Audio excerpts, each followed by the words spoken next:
I'm Paul Perkins with the check of your ag weather. As the cold front tracks to the east, lines of thunderstorms continue through this evening. Through this evening at 10, storms could be severe. Most of southwest, central, and eastern Nebraska, along with western and central Kansas, are in a slight risk of severe storms. There's a higher enhanced risk covering areas from Kearney to Hastings, south to Hill City and Osborne, on into the rest of central Kansas.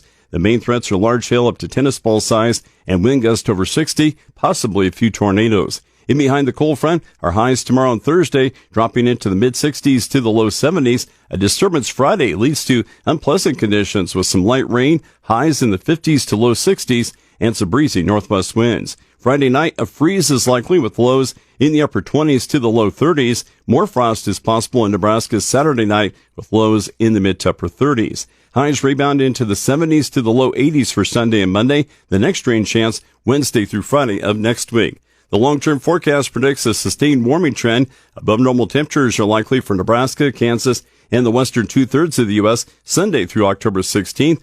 Good harvest weather is likely with mostly below normal rainfall Sunday through October 16th in Nebraska and Kansas. Key weather factors the markets are watching include up and down temperatures in the U.S. with a chance of frost and heavy rain in southern Brazil.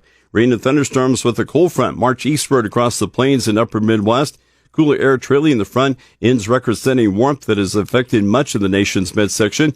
Around midweek, briefly heavy rain falls from the southeastern plains into the mid-south, where event totals could reach 2 to 4 inches or more. Most other areas across the central and eastern U.S. receive only fleeting showers, although late-week rainfall could reach 1 to 2 inches from the lower Great Lakes into New England. For the plains and Midwest, any harvest delays due to the rain are likely to be short. Little or no rain falls the next 5 days in the western U.S. and the southeast.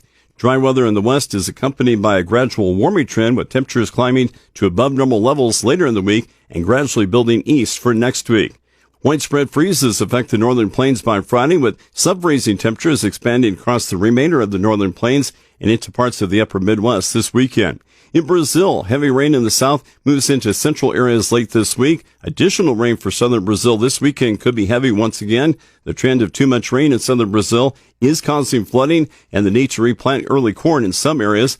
Otherwise, increased rainfall in the rest of Brazil is favorable for early crop establishment. Towards Argentina, rain today misses some of the important cropland that is in need.